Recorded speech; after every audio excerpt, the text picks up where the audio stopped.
लोकांची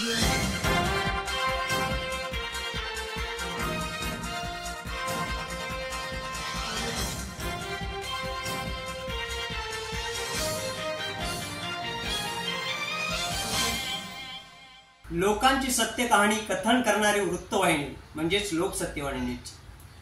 आज मी ठाणे दौलतनगर येथे आहे आणि सुप्रसिद्ध कीर्तनकार माझ्यासोबत कृष्णकांत एरम बुवा आहेत आणि त्यांचा परिचय मी आज आमच्या रसिक प्रेक्षकांसाठी लोकसत्यवाणीच्या दर्शकांसाठी खास त्यांचा परिचय करून किंवा घडून त्यांचा परिचय आपणास कसा आणि ते त्यांचं बालपण कसं झालं या संदर्भात त्यांच्याकडूनच मी जाणून घेणार आहे। आपलं लोकसत्यवाणी न्यूज चॅनल हे अनेक विषयावर प्रकाश पाडणारं हे एक चॅनल आहे। मग ते साहित्य क्षेत्रात, भजन क्षेत्रात, लोक कलाकार क्षेत्रात, लोक कलावंत असतील किंवा शाहीर, अशा प्रत्येक क्षेत्रातील लोकांना, रांगोळीकार असतील, नाट्य कलाकार असतील, दशावतार कलाकार असतील, अशा प्रत्येक क्षेत्रातील लोकांना निवडून त्यांची एक मुलाखत घेतली जाते। आणि आता मी जी आता या ठिकाणी दौलतनगर ठाणे पूर्व या ठिकाणी मी आलो आहे आणि सुप्रसिद्ध कीर्तनकार भाऊ आहेत। तत्पूर्वी त्यांना मी आता त्यांची बातचीत त्यांच्याशी करतो आहे। नमस्कार सर। नमस्कार। सर, आपलं आमच्या प्रेक्षकांसाठी संपूर्ण नाव आणि आपलं बालपण हे कुठे आणि कसं झालं? माझं नाव कृष्णकांत विश्राम एरम। माझा जन्म कोकणामध्ये देवगड जे गाव आहे त्या गावी झाला आणि तिथे बरीच वर्ष अगदी शाळेत शिकेपर्यंत, म्हणजे शाळेत होतो मुंबईमध्ये, पण जाणं येणं मधल्या सुट्टीच्या काळामध्ये देवगडला जास्त जाणं येणं होतं। आणि माझं मूळ गाव आहे कासार्डे, एरमवाडी म्हणतात त्याला। आणि त्या गावी पण अजूनही माझा संबंध आहे। सर, आपलं बालपण कुठे झालं? माझा मी सांगतो। माझा जन्म देवगड गावामध्ये झाला आणि माझं नाव कृष्णकांत हे जे ठेवलं आहे त्याच्यामागे सुद्धा एक परंपरा आहे। ज्या वेळेला कृष्ण जन्म झाला होता 1960 सालातली गोष्ट, त्यावेळेला त्याला जेव्हा पाळण्यात घातलं जातं कृष्णाला, त्याच वेळेला माझा जन्म झाला। आणि बऱ्याच जणांचं असं म्हणणं झालं की जी आठवण एक असते ती आठवण राहील असं त्याचं नाव ठेवा। मग काही जणांनी कृष्णा वगैरे अशी त्यावेळेची जुनी नावं सांगितली, पण आमच्या घरच्यांना म्हणजे मामांना वगैरे पसंत होतं, मग त्यांनी थोडंसं आधुनिक असं कृष्णकांत असं नाव ठेवलं माझं आणि तिथपासून कृष्णकांत नाव चाललं। आपला जन्म 1960 सालात ऑगस्ट। म्हणजे आपलं बालपण गावाला झालं। गाव कुठचं म्हणाला? गाव माझं देवगड। देवगड मधलं कोणतं? देवगड, खुद्द देवगड। अच्छा, म्हणजे जे समुद्रकिनारी घर आहेत ना तिथे आम्ही। म्हणजे बालपण तर तिथेच झालं। त्यानंतर आपलं शिक्षण किती पर्यंत झालं? शिक्षण माझं B.Com कॉमर्स ग्रॅज्युएशन केल्यानंतर, कॉमर्स ग्रॅज्युएशन केलं, त्याच्यानंतर मी LLB केलं पूर्ण। आणि LLB करत असताना डिप्लोमा पण करायची इच्छा झाली। मग डिप्लोमा इन पर्सनल मॅनेजमेंट केलं, कारण मला पर्सनल मध्ये मी असल्यामुळे नोकरीमध्ये एअर इंडियामध्ये नोकरी होती माझी, आणि त्यामध्ये पर्सनल क्षेत्रामध्ये मला जास्त आवड होती, म्हणून मग मी पर्सनल मॅनेजमेंट केलं। तुमचं गाव सोडल्यानंतर तुम्ही स्थायिक कुठे, मुंबईमध्ये कुठे झाला? मुंबईमध्ये माझे वडील पोलीसमध्ये होते, त्यामुळे आम्हाला वरळीला पोलीस क्वार्टर्स होत्या, त्याच्यामध्ये बालपण माझं गेलं। तिथे शाळा वगैरे सगळ्या झाल्या। आणि नंतर आम्हाला ते रिडेव्हलपमेंट काय पोलीसच्या क्वार्टर्स होणार होत्या, तेव्हा आम्हाला तारदेव पोलीस क्वार्टर्समध्ये पाठवण्यात आलं। त्यानंतर तुमचं ठाण्यामध्ये येणं झालं का? आणि मग नंतर माझं लग्न झालं। अच्छा, आणि लग्नानंतर मी माझं स्वतःचं घर ठाण्यामध्ये घेतलं आणि मग ठाण्याला राहायला आलो. अच्छा. सदर आपण जे सगळे हे नोकरी सांभाळत आपण ह्या कलेमध्ये आपण या कीर्तनाच्या कलेत आपण उतरलात. साधारण त्यामागे आपलं हे गुरु कोण असले? त्याच्या आधी सांगतो की कीर्तनामध्ये मी कसा आलो. मी LLB करत होतो. LLB करत असताना आमच्या इथे योग शिक्षक असे 1 वर्षाचा कोर्स होता. पण काय माहिती नाही, म्हणजे ह्याची योगाची आवड असल्यामुळे मी जॉईन केलं ते. आणि योग शिक्षक म्हणून मी काही वर्ष शिकवलं सुद्धा विद्यार्थ्यांना.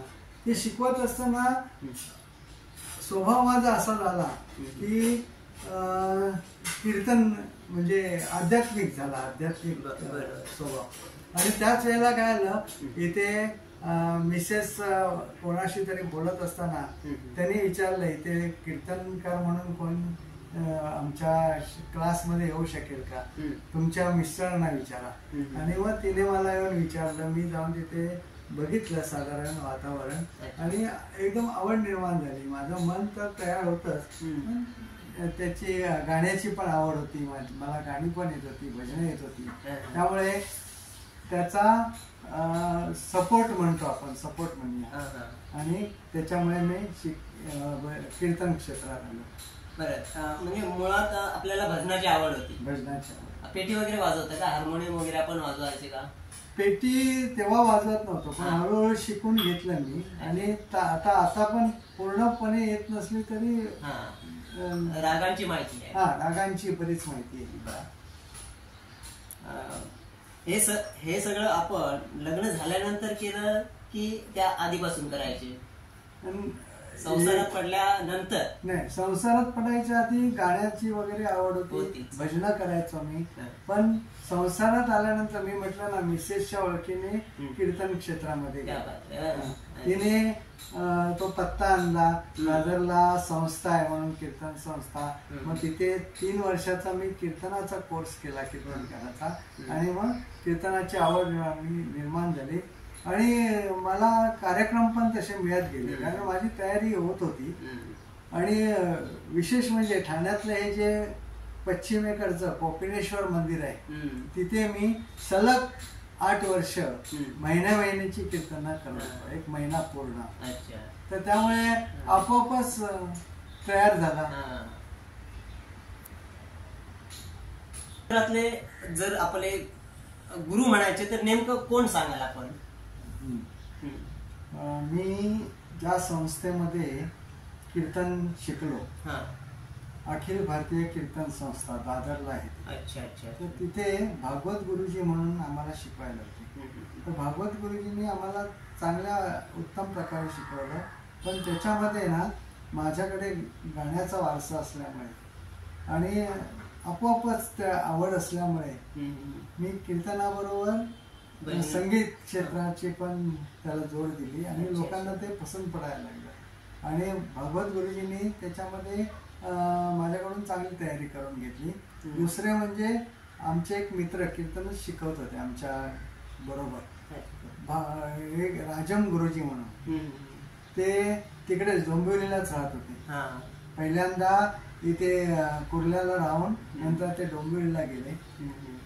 तर त्यांनी सुद्धा भजनामध्ये माझी चांगली तयारी करून घेतली आणि त्याची जोड कीर्तनाला लाभली असं म्हणायला हरकत नाही. तुम्ही मगाशी म्हटल्याप्रमाणे कीर्तन क्षेत्रात येण्यासाठी आपल्या धर्मपत्नीने एक पत्ता दिला आणि तुम्ही तिथपर्यंत पोहोचला. खरंच असं प्रत्येकाला लाभतं अशातला भाग नव्हे. पण जर एखाद्याची आपली जर धर्मपत्नी आपल्याला सपोर्ट करत असेल तर हे सर्व यशस्वी आपण पार करू शकतो. कुठचंही काम जे असतो ते आपल्याला म्हणजे एकंदरीत आपल्याला आपल्या पत्नीचा सहभाग होता या सगळ्या क्षेत्रात येण्यासाठी. त्यानंतर मी असं विचारतोय आपल्याला की आपलं हे सगळं आपण भजन करताय, आपण गायन करतात, त्याप्रमाणे आपल्याला लिखाणाची म्हणजे आपण गीतं पण लिहिलाय, या संदर्भात आपण काय सांगाल? मी सांगेन की हे जे कीर्तन क्षेत्र असं आहे की तुम्ही जेवढं वाचाल त्यावेळेला तुम्हाला आपोआपच स्फूर्ती येत जाते आणि तुम्ही वेगवेगळ्या क्षेत्रात, आता लिखाणाचं मला माहिती नव्हतं मी लिहिणार आहे म्हणून, पण तरी सुद्धा सुचत गेलं आणि काही माझ्याकडून घडत गेलं. मग त्यावेळेला मी म्हटलं ना की भजनाची पंडी एवढे कार्यक्रम आम्ही भजनाचे केले, कारण त्याला साथ ईश्वरी कृपेने साथ सुद्धा मला तशी मिळत गेली. आता मी म्हटलं ना एक राजम गुरुजी म्हणून होते, ते पेटी पण वाजवायचे, गायचे सुद्धा, म्हणजे एक बुवा म्हणूनच त्यांची ख्याती होती.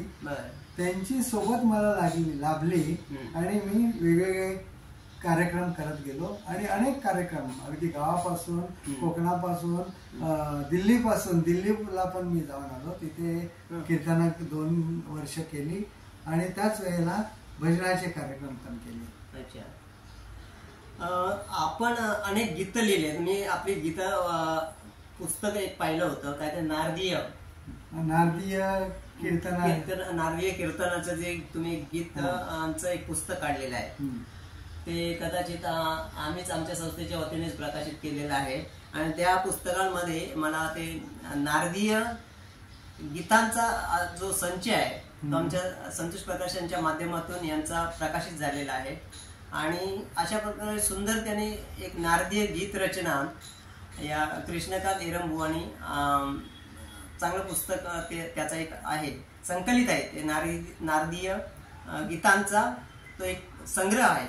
याबद्दल आपण, आणि ही साधारण गीतं किती असतील? ते गीतं कीर्तनावर लिहिलेली एक 20-25 असावीत, पण त्याच्याबरोबर जी माझ्याकडून रचना निर्माण झाल्या आपोआपच. आपण म्हटल्याप्रमाणे लिखाण तसं झालं माझ्याकडून आणि कविता आपोआपच सुचल्या गेल्या. आणि आमच्याकडे मी नारदीय कीर्तनकार असल्यामुळे कीर्तनात 3 प्रकार असतात, नारदीय आणि त्याच्यातला नारदीय कीर्तनकार म्हणून आमचा जो विभाग होता त्यांची दर वर्षाला जयंती साजरी करायची, नारद जयंती म्हणून. तर त्यावेळेला जे सुचायचं मला ते या पुस्तक रूपाने मी बरेच नारद जयंतीच्या कविता रचल्या होत्या. त्याचं पुस्तक संतोष प्रकाशन म्हणून जे आहे त्याचे डोंबिवलीचं, त्याचे जे संतोष प्रकाशन म्हणून आहे, तर संतोषजी म्हणून आमचे मित्र आहेत, त्यांनी ते प्रकाशन केले त्याचं. तर खरंच आहे, नारद जयंती भक्तिगीते ही आमच्या संतोष प्रकाशनच्याच प्रकाशन संस्थेच्या वतीने या कृष्णकांत विश्राम एरम या बुवांचं हे नारदीय गीतांचं, भक्तिगीतांचा हा जो संच आहे आपण जो पाहता तो आमच्या संस्थेच्या वतीने प्रकाशित झालेला होता 2 वर्षापूर्वी. आणि सुंदर अशी भक्ती गीते आहेत खरोखरच. आणि अजूनही त्यांचं हे आत्मप्रतीती जीवनानुभव त्यांनी लिहिलेला आहे, हे आता सध्या लिखित आहे, अजून ते त्यांचं काम लिहिण्याचं काम चालू आहे. तर अशा पद्धतीने यांनी असंही लिखाण केलेलं आहे. भविष्यात त्यांना पुस्तकही काढायचं आहे किंवा प्रकाशन करायचं आहे, अशा पद्धतीचं त्यांचं म्हणणं आहे. पुस्तकांचा विषय आता निघाला, त्याच्यामध्ये अजून एक मला सांगायला आवडेल की मी योग शिक्षक म्हणून काम करत असताना एक अभ्यास माझा आपोआप झाला आणि त्यांना एक पुस्तक होतं. त्यावेळेला आपण सर्व तर योग करतोच, योग शिकतो, पण अपंग जे लोक असतात आणि आमच्या घरामध्ये म्हणजे आमच्या कुटुंबामध्ये सुद्धा 2 अपंग, एक म्हणजे मूकबधीर होता आणि एक थोडासा असा त्याला काय म्हणतो आपण व्यंग असलेला. तर त्यांना ते योग कसा उपयोगी पडेल तर त्याचाही अभ्यास करून मी एक पुस्तक लिहिलेलं आहे. आणि ते अजूनही मला वाटतं आमच्या योग शिक्षण शिक्षणाची जी संस्था आहे त्यामध्ये ते ठेवतात दरवर्षी त्यांना लोकांना वाचण्यासाठी. अरे छान, चांगलं कार्य आहे. म्हणजे एकंदरीत ज्यांची कोण दखल घेतली जात नव्हती त्यांनाही तुम्ही त्यांना योग शिक्षण म्हणजे त्या पुस्तक तुम्ही छापलं गेलं आहे किंवा त्याची माहिती तुम्ही दिली, हे मोठं काम झालं आपल्याकडून. सर, आपलं बोलता बोलता एक राऊंड गेलंय, ते म्हणजे असं की आपण हे सगळं क्षेत्र सांभाळत असताना आपण नोकरी तर करतच होता, पण तो नोकरी हा सगळा व्यवसाय आपण करत असताना आपण नोकरी कुठे करत होता आणि हे सगळं करत असताना हे तुम्हाला सगळं साध्य कसं झालं? नोकरी सुरुवातीला मी सांगेन, परीक्षा देत होतो मी वेगवेगळ्या. तर परीक्षा देत असताना मला सेल्स टॅक्स डिपार्टमेंट जे आहे गव्हर्नमेंटचं त्याच्यामध्ये नोकरी मिळाली. ती नोकरी मी 3.5 वर्ष केली आणि ती करत असताना इतरही परीक्षा देत होतो, बँकेच्या म्हणा किंवा दुसऱ्या संस्थांच्या किंवा कंपन्यांच्या. तर त्याच्यामध्ये एअर इंडिया या कंपनीमध्ये मी अर्ज केला होता आणि इंटरव्ह्यू वगैरे झालं. त्याच्यामध्ये पहिल्याच 15 जणांमध्ये माझी निवड झाली होती आणि एअर इंडिया मग मी जॉईन केलं. बऱ्याच जणांनी मला सांगितलं तू LLB केलं आहेस. माझा विचार होता LLB करून प्रॅक्टिस करायची, पण घरामध्ये कुटुंबाचं जबाबदारी माझ्यावर होती. त्यामुळे बऱ्याच जणांनी, माझ्या अगदी जवळच्या मित्रांनी मला सांगितलं की उगाच हा वेडेपणा करू नकोस, आता नोकरी चांगली आहे तुझी. आणि असं पण नाही की एअर इंडिया सारख्या कंपनीमध्ये नोकरी असल्यामुळे तू ती सोडायचा प्रयत्न करू, पाहिजे तर तुला प्रॅक्टिस चालू ठेव. मग मी काय केलं, तशी नोकरी सरकारी असल्यामुळे प्रॅक्टिस करता येत नाही ऑफिशियली, म्हणून मग मी काय केलं, माझी टॅक्सेशनचं प्रॅक्टिस माझी सुरू ठेवली. मला भरपूर जणांनी त्यावेळेला मदत केली, म्हणजे रिटर्न फाईल त्यांना करून द्यायचो आणि त्या दृष्टीने माझ्या ज्ञानाचा उपयोग मी करून घेतला. आणि ते करत असताना, नोकरी करत असताना ह्या योग शिक्षक म्हणा किंवा माझं कीर्तन क्षेत्र म्हणा यामध्ये मी गुंतून राहिलो होतो. हे सगळं करता करता आपण सामाजिक क्षेत्रात पण त्याचप्रमाणे जिद्दीने आपली तब्येत सांभाळत आपण सामाजिक क्षेत्रातही वावरत आहात, याबद्दल काय सांगाल? सामाजिक क्षेत्रात मला तशा संध्या मिळत गेल्या आणि जेव्हा जेव्हा म्हणजे मी अगदी अंधांचे पेपर्स जे लिहिले जातात अंध विद्यार्थ्यांचे, ते सुद्धा काम मी शाळेत जाऊन त्यांच्या करायचो आणि ती एक आवड म्हणून करायचो. म्हणजे नोकरी सांभाळून, म्हणजे जेवढा मोकळा वेळ असेल तर इकडे तिकडे न घालवता त्यांच्यासाठी खर्च करता आला तर करावा या उद्देशाने मी करायचो. तसं सामाजिक क्षेत्रामध्ये बरीच माझे बरीच कार्य म्हणता येईल, कार्य केलेली आहे आणि त्यामुळे लोकांचा जो एक आदर मिळवायचा असतो तो मला आपोआपच मिळत गेला. काय कोणास ठाऊक, म्हणजे असं वाटत नव्हतं की मी नोकरी करत असताना हे सगळं क्षेत्र सांभाळत असताना लोकांचाही आदर मला मिळत गेला आणि ज्यांना ज्यांना मार्गदर्शन करता येईल ते मार्गदर्शन माझ्याकडून आपोआपच झालं. आपण हे सामाजिक कार्य करत असताना अनेक संस्थांनी आपली दखल घेतली असेलच, त्यात मेन असं आपण असं काय सांगाल की कुठचे आपल्याला पुरस्कार मिळालेत आणि कोणत्या संस्थेने आपल्याला दिले, त्याबद्दल काय सांगाल? पुरस्कार तसे खूपच मिळाले आणि मला आनंद आहे त्याचा. त्याच्यामधलं एकच फक्त मला एक नारदीय कीर्तनकार म्हणून पुरस्कार जो मिळाला, स्नेह सहयोग म्हणून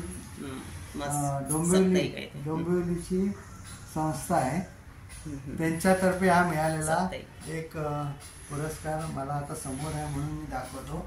नाहीतर तसे अनेक पुरस्कार आहेत मला लाभलेले. सर, आपण हे सामाजिक कार्य करत असताना आपली नोकरी सांभाळून सामाजिक कार्य केलं, पण आपलं रिटायरमेंट कधी झाली आपली?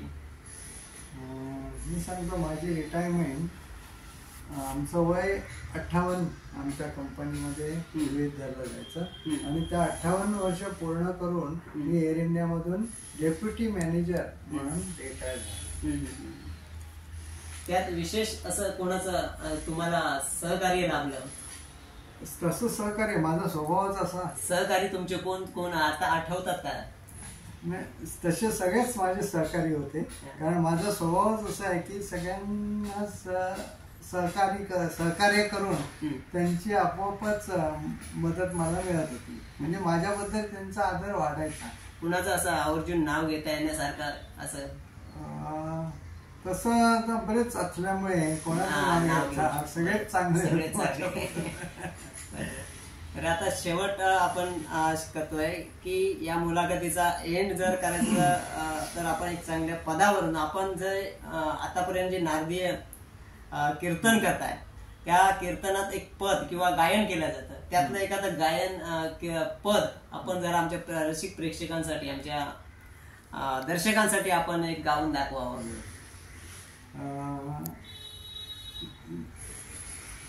पदांची तर मी म्हटलं ना की अभंग वगैरे अनेक गायले गेले या कीर्तनाच्या रूपाने. त्याच्यामध्ये आता मुलाखत आपली जी होते ती साधारण जे रामाचं मंदिर तिकडे अयोध्येला आहे त्या संदर्भात होते. जवळ आलेला आहे तो संदर्भ, दिवस पण जवळ आलेला आहे, दिवस जवळ आलेला आहे. म्हणून मग मला असं आवडेल की एखादं रामाचं पदच ऐकून दाखवावं, म्हणून रामाचं पद गाऊन दाखवतो. प्रवृत्ती ग्रासोनी कैसे निवृत्तीसी आले, मन हे राम झाले, मन हे राम झाले, मन हे राम झाले झाले, मन हे राम झाले. बोधी बोधले बोधिता नये ऐसे झाले, बोधी बोधले बोधिता नये ऐसे झाले. बाप रखमा देवीवर विठ्ठले माझे मी पण हरपले, बाप रखमा देवीवर विठ्ठले माझे मी पण हरपले. मन हे राम झाले, मन हे राम झाले, मन हे राम झाले झाले, मन हे राम झाले, मन हे राम झाले, मन हे राम झाले. ज्ञानेश्वर महाराजांचा अभंग सादर केलाय. सुंदर, एकदम सुंदर गायन केलं आपलं. आपण सुंदर गायन केलं. जर याला पक्वाज आता आणि हार्मोनियम असली असती तर अजून सुंदर असं उठावाला असता. तर आजच्या या कार्यक्रमात थेट भेट ग्रेट भेट या कार्यक्रमात आमचे प्रमुख पाहुणे होते आज नारदीय कीर्तनकार कृष्णकांत एरंबुवा. तर आज आम्ही इथेच थांबतो आहोत. तत्पूर्वी हे आमचे जे मित्र आहेत ते मला फक्त फोनवर आमचं बोलणं झालं आणि त्यांनी सांगितलं की तुमची एक मुलाखत घ्यायची आणि मी सांगितलं मी काय तुमच्या तिथे काही प्रकृती अस्वास्थ्यामुळे येऊ शकत नाही. मग त्यांनी स्वतःहून तिथे माझ्या घरी येऊन त्याचं मुलाखत माझी घेतली आणि संतोष प्रकाशन म्हणून ते माझ्या म्हणजे आमची ओळख झाली ते संतोष प्रकाशन आहे. पण ते संतोषजी जे आहेत ते स्वतः येऊन माझी मुलाखत घेतात म्हटल्यानंतर जो आनंद होतो तो अवर्णनीय आहे आणि मी त्यासाठी त्यांच्या संस्थेला धन्यवाद देतो. धन्यवाद सर. तर हे होते कृष्णकांत एरंबुवा सर. धन्यवाद सर.